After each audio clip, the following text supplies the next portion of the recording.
just step back and take a look. So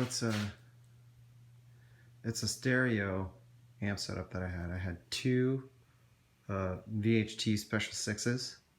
Oh, you hear that hum? I modified them both. I bought a kit online, and this one's like a Champ clone, and then this one I modeled it more after a Marshall amp. They're both running about 12 or 8 to 10 watts. I changed out the power tube in the kit. It shows you how to do it. So this one's running a 6L6 and this one's running an EL34. So it's pretty cool. I wanted to do this like 10 years ago, and I never ended up buying a 412 cabinet. So the two speakers on this side are two Chinese Celestion Vintage 30s, and then over here these two speakers, the top one's a greenback 25, and then the bottom one was a Helitone 60, which is basically who was it? Avatar, I believe. Avatar speakers. They buy raw vintage 30s and then break them in and do their own thing to them. So pretty cool. So here's the pedal board I'm running into the Boss NS2 into TC Electronics Polytune 2. This is a tube screamer that I modified. I changed the clipping circuit. I think I put LEDs in it so you get a little more headroom, a little more clarity. And then I also changed the tone knob to a higher rated knob, so it just reacts a little differently. I like it a lot. This is an old Ecstasy. They don't sell these anymore. They call them Euphorias, but I'm sure it's the same pedal. Boss, what is it? DD500, and then from the DD500 it's plus stereo.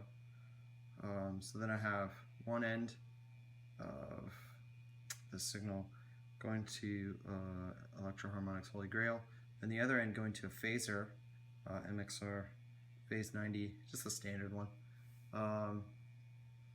And then the reverb will go to the VHT Special 6.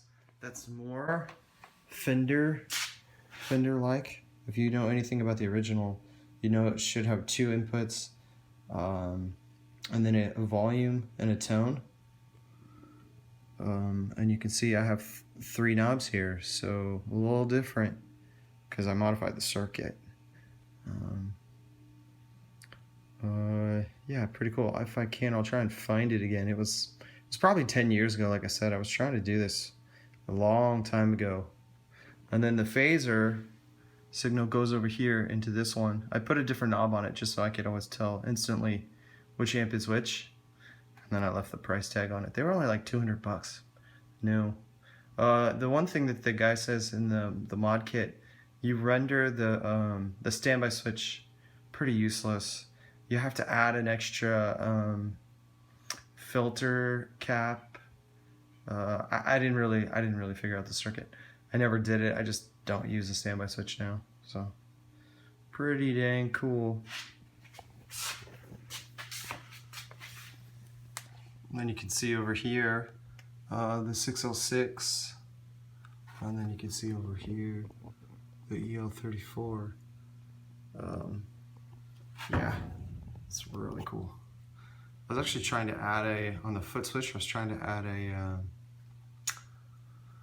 some kind of volume control that I could gain it up a little bit, keeping the volume still kind of minimal. It never worked.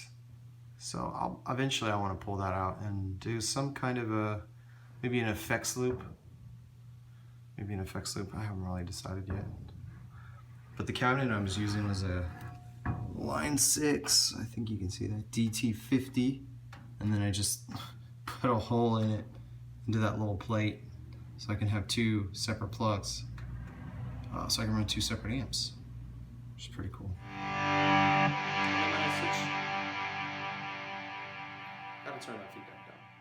When I switch to the bridge pickup, there's a lot more high frequencies, so I have to roll the tone knob on the bridge down just a little bit.